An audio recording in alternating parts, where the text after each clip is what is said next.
Du lundi 16 au dimanche 22 janvier, les 12 coups de midi se mettent aux couleurs des pièces jaunes.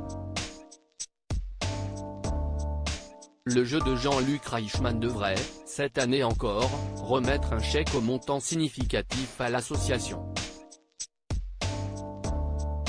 Si est une tradition chaque année sur TF1, la chaîne mobilise son antenne pour récolter le plus d'argent possible pour l'opération des pièces jaunes. Plusieurs programmes phares sont mis à contribution.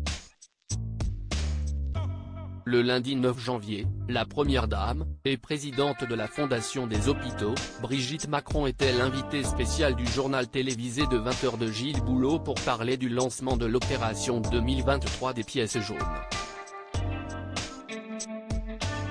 Vendredi 13 janvier, CIST aux côtés d'Arthur Con a pu retrouver la femme du président de la République lors de l'émission Le Grand Concours, finalement remportée par Camille Serre.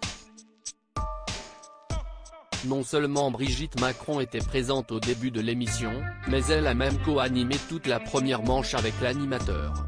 Les 12 coups de midi, Brigitte Macron présente ce lundi 16 janvier dans l'émission Toute cette semaine, les 12 coups de midi, se mettent aux couleurs des pièces jaunes.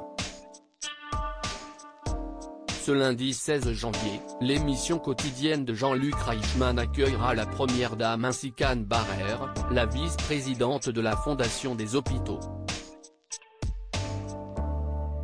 Les deux femmes vont présenter l'opération pièces jaunes et rappeler l'importance de faire des dons pour améliorer les conditions de vie des enfants et des adolescents dans les hôpitaux. Toute cette semaine, chaque bonne réponse donnée par le maître de midi lors de la phase finale du jeu, appelé le coup de maître, augmentera de 5 000 € la cagnotte pour l'association. Dimanche, Jean-Luc Reichmann offrira à Anne Barrère un chèque avec le montant global récolté tout au long de la semaine. Les 12 coups de midi, Stéphane très proche du record de Paul si on sait déjà que Stéphane, l'actuel maître de midi, sera présent au départ de cette semaine spéciale pièces jaunes, il faudra qu'il remporte les 7 émissions de la semaine pour assister à la remise du chèque dimanche. L'ouvrier originaire de Haute-Marne est présent dans le jeu depuis le 20 août 2022. Il est déjà le 5e meilleur maître de midi de l'histoire du jeu et a remporté 5 étoiles mystérieuses.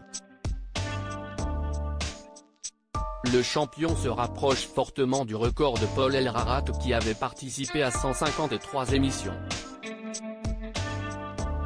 À lire aussi les 12 coups de midi, Stéphane fait une demande étonnante à Jean-Luc Reichmann, du jamais vu dans l'émission.